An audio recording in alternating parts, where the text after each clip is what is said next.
Welcome back, nail queens. Today I'm doing a blue wintry ombre for my first manicure of 2022.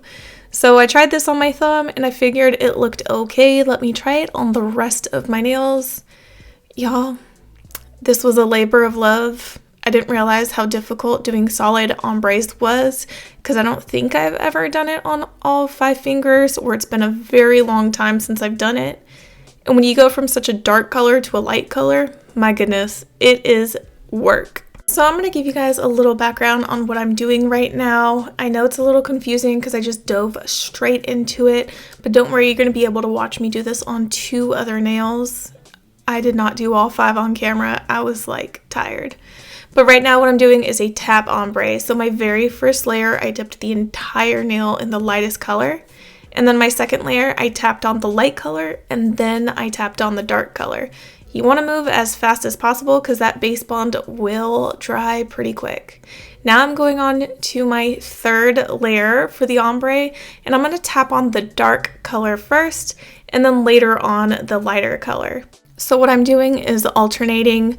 On one dip, I'm doing the light first and ending in the dark, and then the second dip, I'm starting with the dark and then ending in the light. You want to alternate like that to try to get as seamless of an ombre as possible. So, like I said, I started with the dark on this layer. I'm going to end with the lighter color. And I have a stiffer brush. I'm using a fluffy one right now, but you're going to see me switch to my stiff brush right now in a second. And I'm going to scrub the darker kind of in the center where I want to blend the 2 colors. So you're going to see me just scrub on a little bit of the dark onto the light where I just tapped it. Don't ask, I'm just kind of winging things right now. And then on the final layer, sorry, that was UPS dropping off some of our Amazon orders. So anyways, what I'm doing is I'm applying base bond to my nail again because yes, you know it, I'm doing another dip. So I'm going to dip my nails in clear dip powder this time. If you're new to doing ombres, you're probably like, what the fuck, Carol? What are you doing? There's a method to my madness, I promise. So now that I dipped in clear, I am staining that clear with the darker powder. And I don't know how to explain it, but clear dip powder picks up pigment so well, but it's not as dark as it normally would if you just tapped on the color, and that's exactly what I need. I need a lighter wash of the pigment in the blend area, the transition area from the darker to the lighter blue. So that's why I dipped in clear, was so that I can have a blendy transition. So if you send me a message on Instagram or Facebook asking me what am I doing to explain this process to you better, like I said earlier, I'm just winging it. I'm trying to see if it sticks. Like when you try new things, you just experiment a little. So what I did for this mani is I basically took my tap ombre technique, not mine, I didn't invent it, and the scrub ombre technique, and I merged them into each other just because I wanted the dark and light colors to show up really dark and really light. But I also wanted the center area where the blend is supposed to be look more blended, and having that blend when using such polar opposite colors, a super dark and a super light, it's kind of difficult to get that blend to look seamless. So that's why I did the scrubbing on the clear.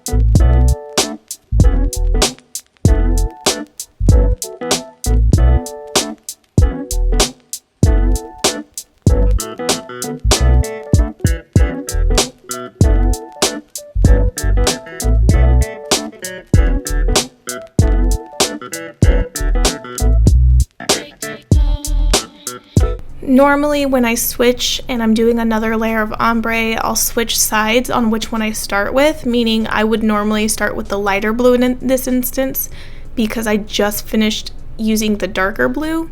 However, if you look near the cuticle area, you'll notice there's some missing spots in the dark blue, so I'm going to focus on that first. It's not normally what I would do, but it is looking like there's some like blank spots, so I do want to focus my attention on those missing spots first.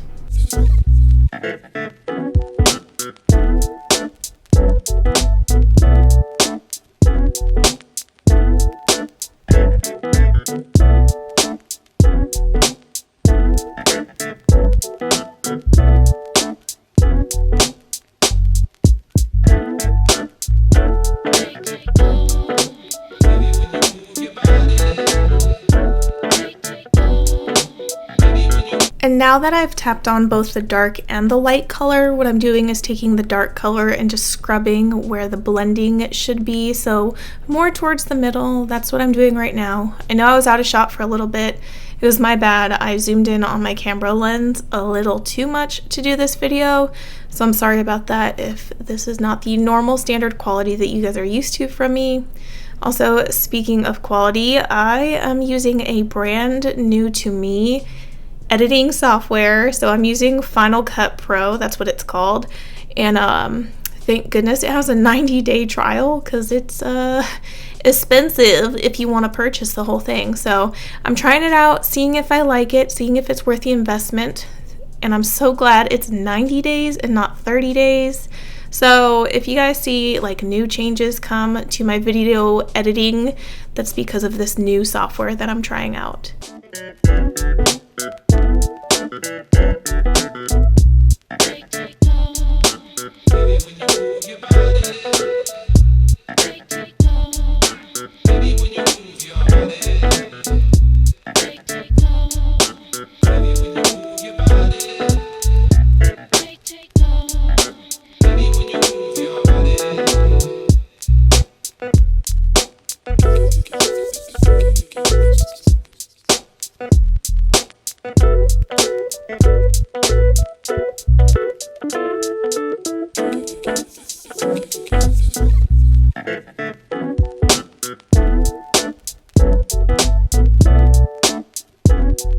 So like I said earlier on in the video, this mani is a labor of love, so please forgive me for only doing 2 nails here on screen.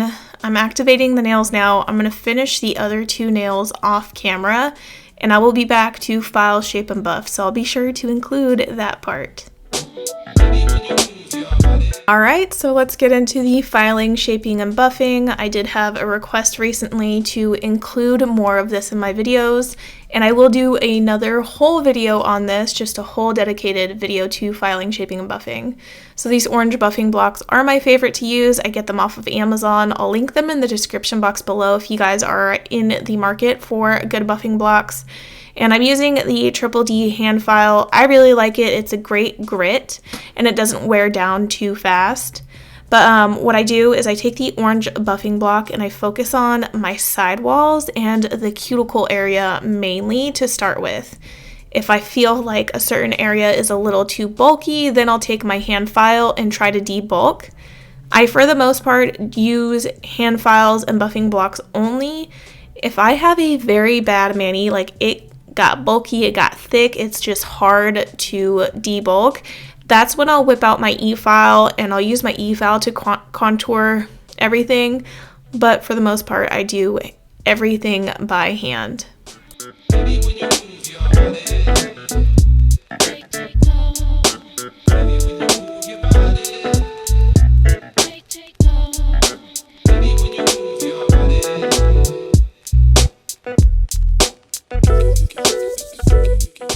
Filing, shaping, and buffing is a whole process of just doing the same thing over and over again, stopping, dusting everything off, and re-inspecting and seeing what needs being worked.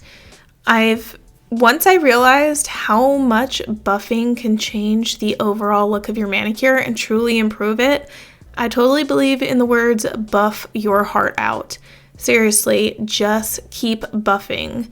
Like Dory in Finding Nemo does, just keep swimming, just keep buffing.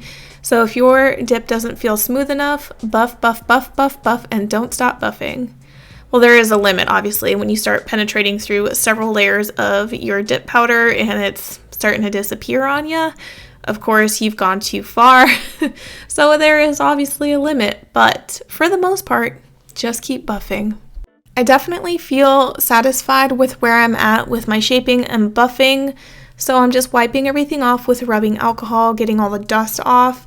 And I think I'm going to go in with a matte top coat today.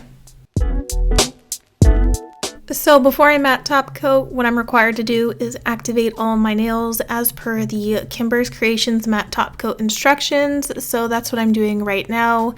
And then immediately after, I just go in with my matte top coat. So this is a non-UV matte top coat. I love it. I don't have to use gel to get matte nails. It's incredible. So I just put on a layer, wait about 30 seconds, and then put on my second layer.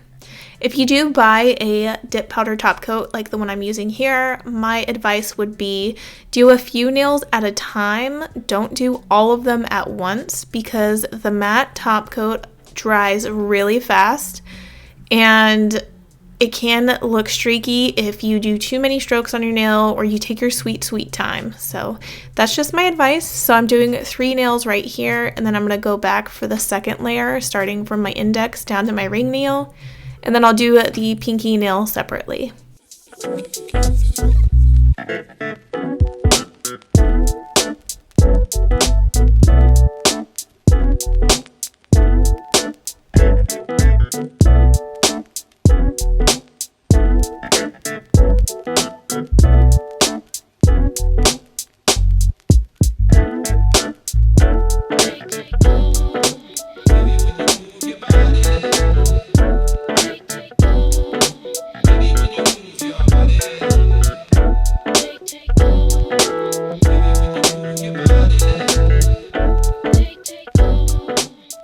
Alright, so while this top coat dries, I'm going to be completely honest, I'm not 100% in love with the ombre. I feel like I definitely have a lot of work to do to get this ombre to look more seamless.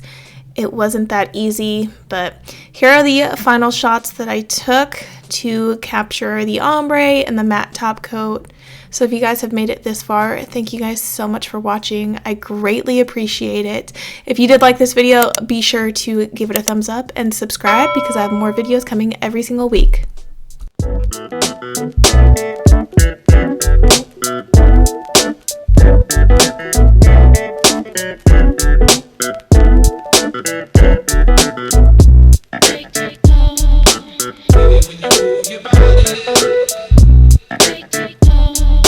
Baby, when you move your